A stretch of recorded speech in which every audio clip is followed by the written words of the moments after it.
doing some more mods to the BMW. We're going to test fit our new Apex wheels.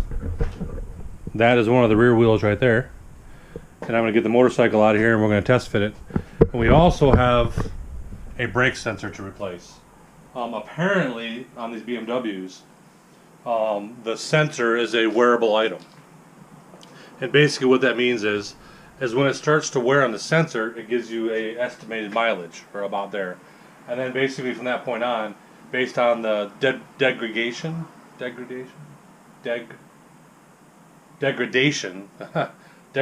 of the sensor, as it starts to grind down, it shows less and less miles. Well, I didn't realize that, and all I did is just swap out the pads and didn't change the sensor. So there's one sensor on this side for the rear and one sensor on that side over there for the front. And apparently this one has failed. Now I have that warning thing on there saying the back brakes are bad. And as you've seen in my previous videos, I just replaced the pads. So I'm going to jack the car up right now, and we're going to pull this wheel off, and we're going to pull that front wheel off. And I'm going to fit these new wheels on there, but I'm going to change that sensor first.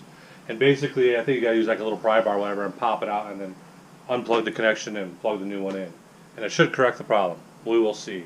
There's a little service light on the dash that says something about the brake pads need to be serviced, blah, blah, blah. And then I went over to the info or the status of the vehicle, and basically it showed the rear brakes as red. So that's what I'm going to do right now. So, the bad sensor, the brake sensor, apparently when you remove them, wherever, I think I threw it away already, when you remove them, they can break. And I'm not putting you in the video, but you are now because I'm speaking to you. But, so I placed the rear brake sensors on the passenger side. Obviously you can see the fitment of the new wheels. Goes up underneath them right here. And then basically there's a little plastic box here. You take out the nut and you're good to go. I know it's kind of dark, so sorry. But these are what the Apex wheels look like in the anthracite. With the, see, 9.5 43 in the rear and 8.5 35 in the front. That's what it said. It's written on the box. So yeah, 43 in the rear and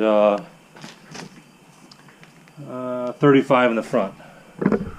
So, and they're about perfect. This is an X-Drive. It's about perfect on the fitment. So basically it's flush. And yeah, it looked pretty good. Then we're going to run a 255 in the rear and a 225 in the front. We're going to run with the Michelin Pilot Sports, the all seasons. I think they're P4S or something like that, or AS or something. I think that's what they're called.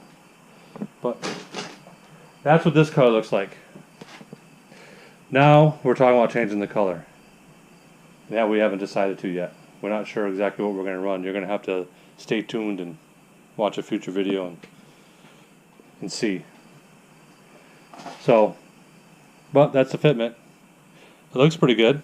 Obviously, it looks kind of four-wheel drive right now, sitting up on the wood with no tires. But we may end up changing the springs to an M Sport spring. So this was originally a Sport line, so it sits 25 millimeters higher than the M Sport. But we've done that full conversion already.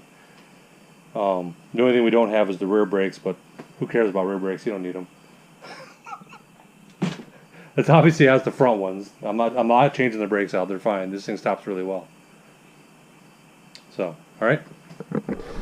Well, stay tuned for that next video on the wheels and the tires installed. So, thanks for watching.